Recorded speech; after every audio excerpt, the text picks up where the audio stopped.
littéralement des enfants qui sont assis à la table de leur père, donc ils dépendent des parents. Mi ben yud gimel shanim vamala, à partir de 13 ans pour un garçon.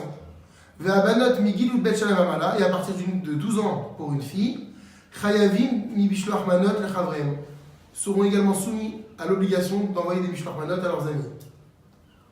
Ve'afilu ktanim shigiu lechinur, tov lechanecham le mitzazo.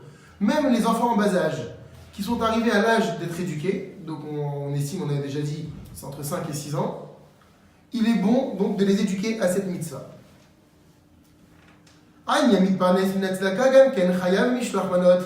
Un pauvre qui subvient à ses besoins grâce à la tzedaka de façon générale, a lui aussi l'obligation de la mitzvah des mishloach manot. Maintenant, si cet homme-là est tellement pauvre que les quelques portions qu'il a ne vont être suffisantes que pour qu'il puisse faire le mishté, la seuda de Purim, alors qu'est-ce qu'il fait? Il devra changer donc ce qu'il a avec un autre ami à lui qui est pauvre. Chacun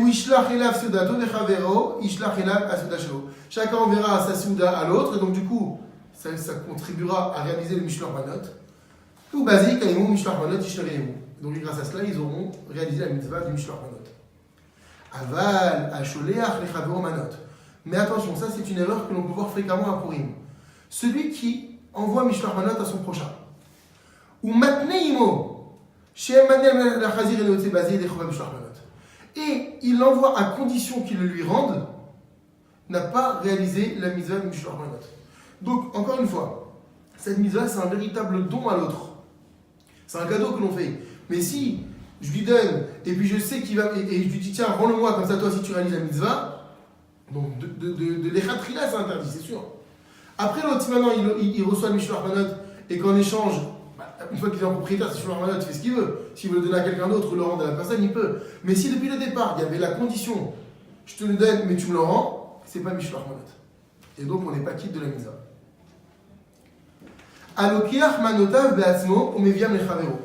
Celui qui prend son mishloach manot lui-même et qui le porte à son ami. Yotse yedechovat mishloach manot, il est quitte de la mitzvah. Qu'est-ce qu'on est en train de s'entendre ici? Que normalement, pour réaliser la mitzvah du mishloach manot de la meilleure façon, la plus idéale, c'est d'utiliser une tierce personne pour effectuer donc l'envoi de ce mishloach manot. Pourquoi? Parce que le mot mishloach manot, qu'est-ce qu'il veut dire le mot mishloach? C'est le fait d'envoyer. Donc, si moi j'y vais directement, effectivement je vais transmettre le mishloach manot, mais ça ne s'appelle pas un mishloach, ça ne s'appelle pas un envoi. C'est pourquoi ici la halakha dit, maintenant celui qui agit ainsi et qui lui-même a porté son mishloach manot à son prochain, il est quand même quitte. Et il ne sera pas nécessaire de mandater une personne pour pouvoir envoyer ce mishloach manot. C'est mieux, mais ce n'est pas obligatoire.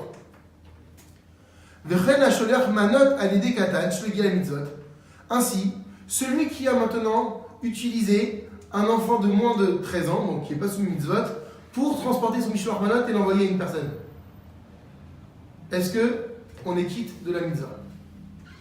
Pourquoi? Parce qu'on sait très bien que dans les règles des émissaires, pour pouvoir mandater quelqu'un pour faire une mitzvah pour moi, il faut que cette personne-là soit également soumise à la mitzvah.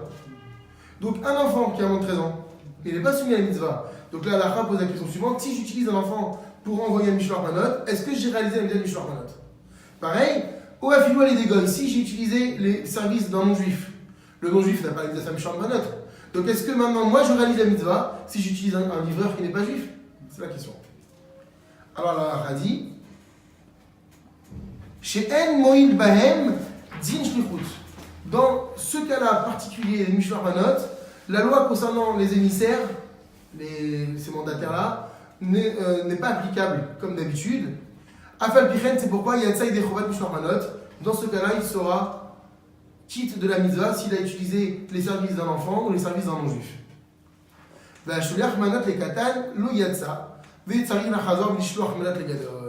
Et donc, dans le même ordre d'idée maintenant, comme on a dit, un enfant, il n'est pas soumis à la mitzvah du mishloach manot. C'est pourquoi un adulte qui réalise la mitzvah, entre guillemets, avec un enfant, qui lui envoie un mishloach manot, ne s'est pas quitté de son devoir, et donc devra renvoyer un mishloach manot à un adulte. Asholach manot adam chashuv, celui qui envoie un mishloach manot, donc à un homme qui est important, donc à une personnalité. En oto amekabel yotzei chovato mishloach manot mekabelato. Cet homme qui va recevoir ne s'acquitte pas de la mitzvah de mishloach manot. Tu dis, bah oui, il a reçu, il n'a pas donné. Pourquoi est-ce qu'il s'acquitterait? Pourquoi est-ce qu'il s'acquitterait? Parce que quand une personne, elle donne quelque chose à quelqu'un d'important, et que cette personne importante accepte le cadeau, ça crée chez l'autre une satisfaction. Ah, t'as vu? Il a accepté mon cadeau. T'as vu le Rav? Il a accepté mon mishloach manot. La satisfaction qu'il va recevoir, c'est comme si demain tu fais un cadeau au président de la République et le président il le reçoit et il l'utilise. Cette satisfaction que cela va créer, on aurait pu penser que la personne du coup, qui a reçu et qui a créé cette satisfaction chez le donateur a en quelque sorte réalisé la mitzvah et d'éveiller les cœurs.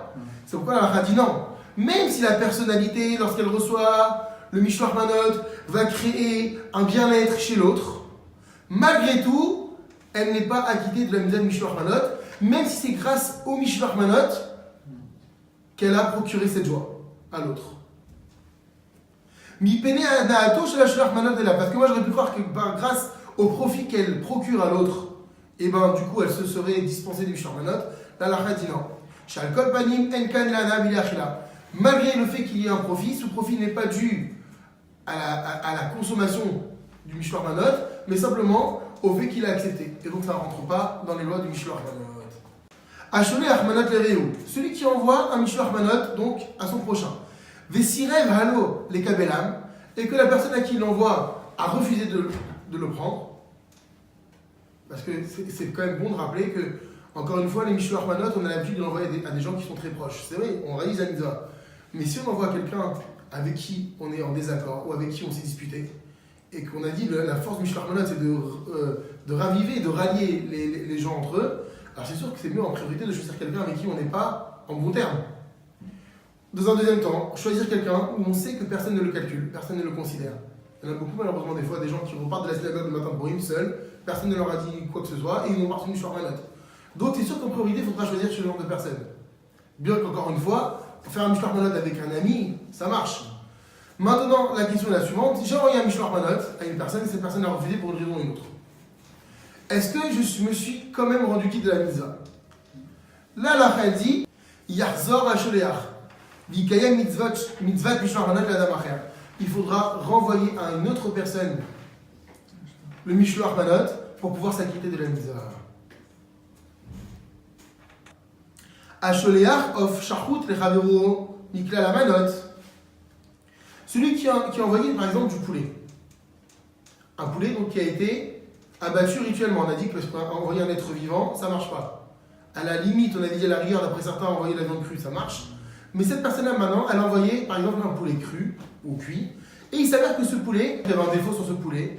Et que même si on a fait la shrita, ce poulet est taref, il n'est pas kasher. Donc, est-ce que le mishloach manot tient? Est-ce que j'ai réalisé la mitzvah lorsqu'il s'avère que le poulet que j'ai envoyé était taref? Ou en d'autres termes, si j'ai envoyé un aliment qui n'est pas kasher, est-ce que c'est valable?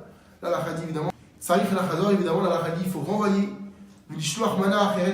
autre mishloach manot à la place.